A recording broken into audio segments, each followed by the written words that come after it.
ನಮಸ್ಕಾರ ಸ್ನೇಹಿತರೆ. ಸಿದ್ದರಾಮಯ್ಯ ಸರ್ಕಾರಕ್ಕೆ ಸಂಕಷ್ಟಗಳ ಸರಮಾಲೆನೇ ಎದುರಾಗಿದೆ ಅಂದ್ರೂ ತಪ್ಪಾಗ್ಲಿಕ್ಕಿಲ್ಲ. ಆ ಕಡೆ ವಾಲ್ಮೀಕಿ ನಿಗಮ ಮಂಡಳಿನಲ್ಲಿ ಹಗರಣ ಆಗಿದೆ ಅಂತ ಒಪ್ಕೊಂಡೆ ಸಿದ್ದರಾಮಯ್ಯ ಅವರ ಸರ್ಕಾರ ನಾಗೇಂದ್ರ ಅವರ ತಲೆದಂಡ ಸಹ ಪಡೆದಿದೆ. ಈಗ ಬರ್ತಾ ಇರೋ ಮಾಹಿತಿ ಪ್ರಕಾರ ಮತ್ತೊಂದು ತಲೆದಂಡ ಕೈಪಾಳ್ಯದಲ್ಲಿ ಆಗಲಿದೆ. ಅದು ಪ್ರಭಾವಿ ಸಚಿವರದ್ದು. ಯಾಕಂದ್ರೆ ಈ ವಿಚಾರ ಛಲವಾದಿ ನಾರಾಯಣ ಸ್ವಾಮಿ ಅವರ ಮೂಲಕ ಮತ್ತೆ ರಾಜಭವನ ಸಹ ತಲುಪಿದೆ. ಯಾವುದೇ ಕ್ಷಣದಲ್ಲೂ ಇವರು ರಾಜೀನಾಮೆ ಸಲ್ಲಿಸಬಹುದು. ಒಟ್ಟಾರೆಯಾಗಿ ಸಿದ್ದರಾಮಯ್ಯ ಸರ್ಕಾರಕ್ಕೆ ಭೂಕಂಟಕ 4 ಕಡೆಯಿಂದ ಸುತ್ತಿಕೊಳ್ಳುವುದಕ್ಕೆ ಶುರು ಮಾಡಿದೆ.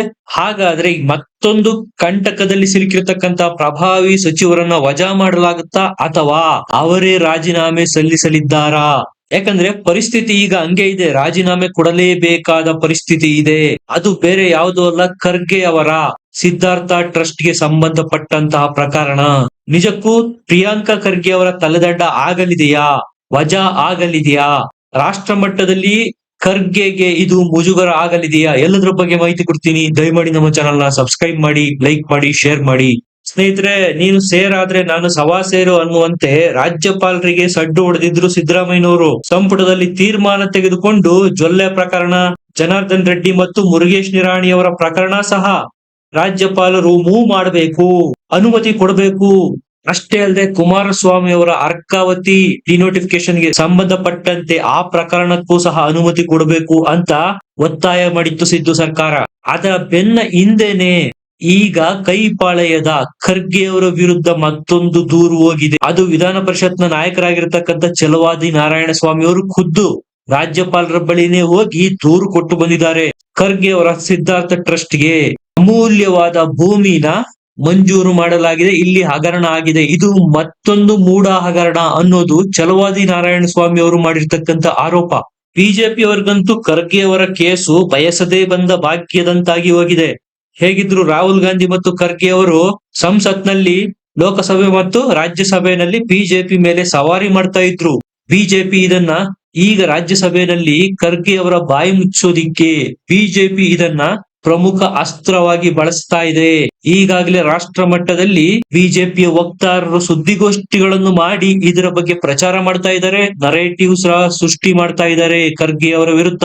ಹಗರಣ ಮತ್ತು ಭ್ರಷ್ಟಾಚಾರಗಳ ಬಗ್ಗೆ ಮಾತನಾಡತಕ್ಕಂಥ ಖರ್ಗೆ ಅವರು ತಾವೇ ಭ್ರಷ್ಟಾಚಾರದಲ್ಲಿ ಮುಳುಗಿ ಹೋಗಿದ್ದಾರೆ ಅನ್ನುವ ಆರೋಪ ಬಿಜೆಪಿ ಕಡೆಯಿಂದ ಈಗ ಬರ್ತಾ ಇರೋದು. ಪ್ರಿಯಾಂಕಾ ಖರ್ಗೆ ಅವರು ಇದಕ್ಕೆ ದಿಟ್ಟವಾದ ತಿರುಗೇಟನ್ನು ಕೊಟ್ಟಿದ್ದಾರೆ.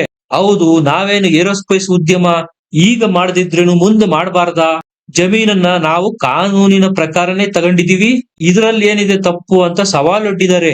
ಇಲ್ಲಿ ಆಗಿರತಕ್ಕಂತ ತಪ್ಪು ಏನು ಅನ್ನೋದನ್ನು ಎಕ್ಸ್ಪ್ಲೈನ್ ಮಾಡ್ತೀನಿ. ಸ್ನೇಹಿತರೆ, ಒಟ್ಟಾರೆ ಈ CA ಸೈಟ್ ಪಡೆಯುವುದಕ್ಕೂ ಸಹ ತನ್ನದೇ ಆದ ಕಾಯ್ದೆ ಕಾನೂನುಗಳಿವೆ. ಅಲ್ಲಿ ಅರ್ಜಿ ಹಾಕಬೇಕಾಗತ್ತೆ. ಎಷ್ಟು ಅರ್ಜಿಗಳು ಬಂದಿತ್ತು ಅವೆಲ್ಲ ಕಾನೂನು ನಿಯಮಾವಳಿಗಳ ಪ್ರಕಾರನೇ ಈ ಭೂಮಿ ಮಂಜೂರು ಮಾಡುವ ಪ್ರಕ್ರಿಯೆಯಲ್ಲಿ ಮಾಡಲಾಗಿದೆಯಾ? ಖರ್ಗೆ ಅವರ ಫ್ಯಾಮಿಲಿಯ ಸಿದ್ಧಾರ್ಥ ಟ್ರಸ್ಟ್ ಗೆ ಮಂಜೂರು ಮಾಡಲಾಗಿದೆ ಜಮೀನು 5 ಎಕರೆ. ಇದು ನಿಜಕ್ಕೂ ಪಬ್ಲಿಕ್ ಟ್ರಸ್ಟಾ ಅಥವಾ ಖರ್ಗೆ ಅವರ ಕುಟುಂಬಕ್ಕೆ ಸಂಬಂಧಪಟ್ಟ ಪ್ರೈವೇಟ್ ಟ್ರಸ್ಟಾ ಅನ್ನುವ ಅನುಮಾನಗಳನ್ನು ಬಿಜೆಪಿ ಅವರು ವ್ಯಕ್ತಪಡಿಸ್ತಾ ಇರೋದು. ಆ ಜಾಗದಲ್ಲಿ ಧಾರ್ಮಿಕ ಕೇಂದ್ರವನ್ನು ಮಾಡೋದಕ್ಕೆ ಖರ್ಗೆ ಅವರು ಹೊರಟಿದ್ದಾರೆ ಅಂತ ಕಂಪ್ಲೇಂಟ್ ಕೊಟ್ಟವರು ಹೇಳ್ತಾ ಇರೋದು. ಬಿಜೆಪಿ ಈಗ ರಾಜ್ಯಪಾಲರ ಕದ ತಟ್ಟಿದ್ದಾರೆ. ಸಿದ್ಧಾರ್ಥ ವಿಹಾರ ಟ್ರಸ್ಟ್ ಗೆ KADB ಇಂದ 5 ಎಕರೆ ಭೂಮಿನ ಮಂಜೂರು ಮಾಡಲಾಗಿದೆ. ಇಲ್ಲಿ ಸ್ಪಷ್ಟವಾಗಿ ಅಧಿಕಾರ ದುರ್ಬಳಕೆಯಾಗಿದೆ, ಸ್ವಪಕ್ಷಪಾತ ಆಗಿರ್ತಕ್ಕಂಥದ್ದು ಮೇಲ್ನೋಟಕ್ಕೆ ಕಂಡು ಬರುತ್ತೆ. CA ಸೈಟ್ ಪಡೆಯೋದಿಕ್ಕೆ ಬೇಕಾಗಿರ್ತಕ್ಕಂಥ ಕಾನೂನು ಪಾಲನೆ ಇಲ್ಲಿ ಆಗಿಲ್ಲ. ಮಲ್ಲಿಕಾರ್ಜುನ ಖರ್ಗೆ ಅವರು, ಪ್ರಿಯಾಂಕಾ ಖರ್ಗೆ ಅವರು, ರಾಹುಲ್ ಖರ್ಗೆ ಅವರು, ಖರ್ಗೆ ಅವರ ಅಳಿಯ ರಾಧಾಕೃಷ್ಣ ಅವರು, ಖರ್ಗೆ ಅವರ ಪತ್ನಿ ರಾಧಾಬಾಯಿ ಅವರು, ಇವರೆಲ್ಲ ಟ್ರಸ್ಟ್ ನ ಟ್ರಸ್ಟಿಗಳಾಗಿದ್ದಾರೆ. ಸಿದ್ಧಾರ್ಥ ವಿಹಾರ ಟ್ರಸ್ಟ್ ಹೆಚ್ಚು ಕಡಿಮೆ ಒಂದು ಕುಟುಂಬಕ್ಕೆ ಸೇರಿದ ಟ್ರಸ್ಟ್ ಆಗಿದೆ. ಇಂಥ ಟ್ರಸ್ಟ್ ಗೆ ಭೂಮಿಯನ್ನು ಹೇಗೆ ಮಂಜೂರು ಮಾಡಿದ್ರು ಅನ್ನೋದು ಬಿಜೆಪಿಗರು ಕೇಳ್ತಾ ಇರ್ತಕ್ಕಂಥ ಪ್ರಶ್ನೆ. ಬುದ್ಧ ವಿಹಾರ ಕಟ್ಟೋದಕ್ಕೆ ಕಲಬುರ್ಗಿಯಲ್ಲಿ ನೋಂದಣಿ ಮಾಡಲಾಗಿದೆ. ಇದು ಧಾರ್ಮಿಕ ಉದ್ದೇಶಗಳಿಗೆ ಮಾಡಿಕೊಂಡಿರ್ತಕ್ಕಂಥ ಟ್ರಸ್ಟ್. ಆದ್ರೆ ಬೆಂಗಳೂರಿನಲ್ಲಿ ಏರೋಸ್ಪೇಸ್ ನ ಜಮೀನನ್ನು ಇಲ್ಲಿ ಕೊಟ್ಟಿದ್ಯಾಕೆ? ಈ ಭೂಮಿ ಮಂಜೂರು ಮಾಡಿರೋದು ದಲಿತ ಕೋಟಾದಡಿ. ಇದನ್ನು ಸಹ ಬಿಜೆಪಿಗರು ಪ್ರಶ್ನೆ ಮಾಡಿದರೆ, ದಲಿತರು ಅಂದ್ರೆ ಯಾರು? ಅದು ಕೇವಲ ಮಲ್ಲಿಕಾರ್ಜುನ ಖರ್ಗೆ ಅವರ ಕುಟುಂಬದವರು ಮಾತ್ರನಾ? ರಾಜ್ಯದಲ್ಲಿ ಕೋಟ್ಯಂತರ ಜನ ದಲಿತರಿದ್ದಾರೆ. ಅವರೆಲ್ಲರಿಗೂ ಅನ್ಯಾಯ ಆಗ್ತಾ ಇದೆ, ಒಂದು ಕುಟುಂಬಕ್ಕೆ ಫೇವರ್ ಆಗ್ತಾ ಇದೆ. ಇಲ್ಲಿ ಚಲುವಾದಿ ನಾರಾಯಣ ಸ್ವಾಮಿ ಅವರು ಆರೋಪ ಮಾಡಿ ರಾಜ್ಯಪಾಲರಿಗೆ ಕಂಪ್ಲೇಂಟ್ ಕೊಟ್ಟು ಬಂದಿದ್ದಾರೆ. ಕಾನೂನಿನ ರೀತಿ ಈ ಭೂಮಿನ ಸಿದ್ಧಾರ್ಥ ಟ್ರಸ್ಟ್ಗೆ ತೆಗೆದುಕೊಳ್ಳೋದಿಕ್ಕೆ ಅವಕಾಶನೇ ಇಲ್ಲ, ವಾಮ ಮಾರ್ಗದಲ್ಲಿ ಪಡೆಯಲಾಗಿದೆ ಅಂತ ರಾಜ್ಯಪಾಲರ ಕದ ತಟ್ಟಿದೆ ಬಿಜೆಪಿ. ರಾಜ್ಯಪಾಲರು ಪ್ರಾಸಿಕ್ಯೂಷನ್ಗೆ ಅನುಮತಿ ಕೊಟ್ಟಾದ್ಮೇಲೆ ಖರ್ಗೆ ಅವರು ರಾಜೀನಾಮೆ ಕೊಡೋದಕ್ಕೂ ಮುಂಚೆ ಪ್ರಿಯಾಂಕ್ ಖರ್ಗೆ ಅವರು ಇದರ ನೈತಿಕ ಹೊಣೆ ಹೊತ್ತು ಸಂಪುಟದಿಂದ ಹೊರಗೆ ಬರಬೇಕು, ರಾಜೀನಾಮೆ ಕೊಡಬೇಕು ಅಂತ ಬಿಜೆಪಿಗರು ಮತ್ತು ಜೆಡಿಎಸ್ ನವರು ಡಿಮ್ಯಾಂಡ್ ಮಾಡ್ತಾ ಇದ್ದಾರೆ. ನೀವೇ ನೋಡಿ, ಬಿಜೆಪಿಯ ಹೈಕಮಾಂಡ್ ಇದನ್ನ ಸೀರಿಯಸ್ ಆಗಿ ಕನ್ಸಿಡರ್ ಮಾಡಿದ್ದಾರೆ.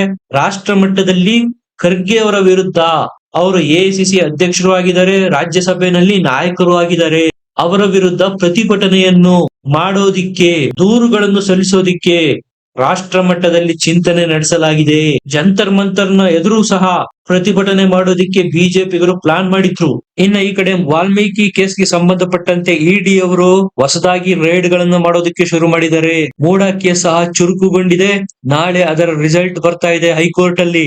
ಇದರ ಮಧ್ಯೆ ಈಗ ಖರ್ಗೆಯವರ ಸಿದ್ಧಾರ್ಥ ಟ್ರಸ್ಟ್ ಗೆ ಸಂಬಂಧಪಟ್ಟಂತಹ ಒಂದು ಕೇಸು, ಭೂ ಹಗರಣಗಳ ಸುಳಿಯಲ್ಲಿ ಸಿದ್ದರಾಮಯ್ಯನವರ ಸರ್ಕಾರ ಸಿಲುಕಿ ನಲುಗಾಡ್ತಾ ಇರೋದಂತೂ ಸ್ಪಷ್ಟ. ಇನ್ನ ಮೂಡ ವಿಚಾರಕ್ಕೆ ಸಂಬಂಧಪಟ್ಟಂತೆ ಬಿಗ್ ಡೆವಲಪ್ಮೆಂಟ್ ಗಳಾಗ್ತಾ ಇದೆ. ಕುಮಾರಸ್ವಾಮಿ ಅವರಂತೂ ಸಿದ್ದರಾಮಯ್ಯನವರ ಕಾಲೆಡಿತಾ ಇದ್ದಾರೆ. ಇದೆಂತ ಪರಿಸ್ಥಿತಿ ಬಂತು ಸಿದ್ದರಾಮಯ್ಯನವರಿಗೆ? ಪೇಪರ್ನ ಹಿಂದ್ಗಡೆ ಟಾರ್ಚ್ ಬಿಟ್ಟು ಹುಡುಕುವ ಪರಿಸ್ಥಿತಿ ಬಂತಲ್ಲ. ಈಗ ಬರ್ತಾ ಇರೋ ಆರೋಪ ಏನಪ್ಪಾ ಅಂದ್ರೆ, ಮುಖ್ಯಮಂತ್ರಿಗಳಿಗೆ ಈ ಒರಿಜಿನಲ್ ಡಾಕ್ಯುಮೆಂಟ್ ಇಷ್ಟು ಬೇಗ ಹೆಂಗ್ ಸಿಕ್ತು? RTIನವರು ಅರ್ಜಿ ಹಾಕಿ ಅದು ಸಿಗಬೇಕು ಅಂದ್ರೆ ಹಲವಾರು ದಿನಗಳೇ ಬೇಕಾಗತ್ತೆ.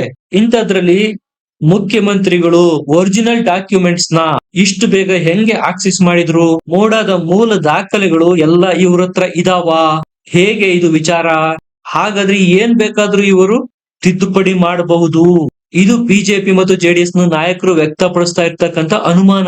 ಈಗ ಮುಖ್ಯಮಂತ್ರಿಗಳಿಗೆ ಎದುರಾಗಿರೋ ಮತ್ತೊಂದು ಸಂಕಷ್ಟ ಮೂಡಕ್ಕೆ ಸಂಬಂಧಪಟ್ಟಂತೆ ಏನಪ್ಪಾ ಅಂದ್ರೆ, RTIನವರು ಪಡೆದಿರ್ತಕ್ಕಂತ ದಾಖಲೆನಲ್ಲಿ ಪಾರ್ವತಮ್ಮ ಅವರ ಸಹಿ ಇದೆಯಲ್ಲ, ಅದಕ್ಕೂ ಮತ್ತು ಈಗ ಒರಿಜಿನಲ್ ದಾಖಲೆಗಳೇನಿದೆ ಮೂಡದ ಹತ್ರ, ಅದರಲ್ಲಿರ್ತಕ್ಕಂತ ಸಹಿಗೂ ತಾಳೆ ಹೊಂದುತ್ತಾ ಇಲ್ಲ.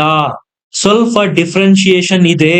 ಇದು ಯಾಕೆ ಅಂತ ಈಗ ಪ್ರಶ್ನೆ ಮಾಡ್ತಾ ಇದ್ದಾರೆ. ಅಂದ್ರೆ ಇಲ್ಲಿ ಬಿಜೆಪಿಗರು ಮತ್ತು ಜೆಡಿಎಸ್ ನವರು ಮಾಡ್ತಾ ಇರ್ತಕ್ಕಂಥ ವಾದ ಏನಪ್ಪಾ ಅಂದ್ರೆ, RTIಗೆ ಕೊಟ್ಟಿರ್ತಕ್ಕಂಥ ದಾಖಲೆ ಒಂದು, ಈಗ ಸಿದ್ದರಾಮಯ್ಯನವರು ಆಕ್ಸಿಸ್ ಪಡೆದಿರತಕ್ಕಂಥ ದಾಖಲೆನೇ ಬೇರೆನಾ? ಇದೆಂಗಾಗಿರ್ಲಿಕ್ಕೆ ಸಾಧ್ಯ? ಇದೊಂದೇ ಸಬೂತು ಸಾಕು ಇಲ್ಲಿ ಅಕ್ರಮ ನಡೆದಿರೋದಕ್ಕೆ ಅಂತ ಬಿಜೆಪಿ ಮತ್ತು ಕಾಂಗ್ರೆಸ್ನವರು ಆರೋಪ ಮಾಡ್ತಾರೆ. ಈಗ ಒಂದ್ 3-4 ಕಡೆ ಸೈನ್ ಮಾಡಿದಾಗ ಸೈನ್ ನಲ್ಲಿ ಎಷ್ಟು ವ್ಯತ್ಯಾಸ ಬರೋದಕ್ಕೆ ಸಾಧ್ಯ? 1%, 2%. ಹಿಂದೆ ಮುಂದೆ ಆಗಿರೋದು, ಚಿಕ್ಕದು ದೊಡ್ಡದು ಆಗಿರೋದು ಆಗಿದ್ರೆ ಅದನ್ನ ಸಹಜ ಅಂತೇಳಿ ಒಪ್ಕೋಬಹುದು. ಆದ್ರೆ ಇಲ್ಲಿ ಮೂಲ ಪ್ರತಿನಲ್ಲೇ ಒಂದು ರೀತಿಯ ಸಹಿ ಇದೆ, RTI ಕಾರ್ಯಕರ್ತರು ಪಡೆದಿರ್ತಕ್ಕಂಥ ಡಾಕ್ಯುಮೆಂಟ್ ನಲ್ಲೇ ಒಂದು ರೀತಿಯ ಸಹಿ ಇದೆ. ಎರಡಕ್ಕೂ ಅಜಗಜಾಂತರ ವ್ಯತ್ಯಾಸ ಇದೆ ಅನ್ನೋದು ಬಿಜೆಪಿ ಮತ್ತು ಜೆಡಿಎಸ್ ನವರು ಮಾಡ್ತಾ ಇರ್ತಕ್ಕಂಥ ವಾದ. ಮೂಲ ದಾಖಲೆನ ಜೆರಾಕ್ಸ್ ಮಾಡಿ ಕೊಟ್ಟಂತಹ ಜೆರಾಕ್ಸ್ ಮಿಷಿನ್ನೇ ಸಹಿನ ಚೇಂಜ್ ಮಾಡ್ಬಿಡ್ತಾ? ಸ್ನೇಹಿತರೆ, ಪ್ರಶ್ನೆಗಳು ಹೇಳೋದು ಸಹಜ, ಇದಕ್ಕೆ ಗಂಭೀರವಾದ ಉತ್ತರನೂ ಸಹ ಕೊಡ್ಬೇಕಾಗತ್ತೆ. ಇವೆಲ್ಲ ದಾಖಲೆಗಳು ಕೋರ್ಟ್ ನಲ್ಲಿ ನಿಲ್ಲುತ್ತೆ.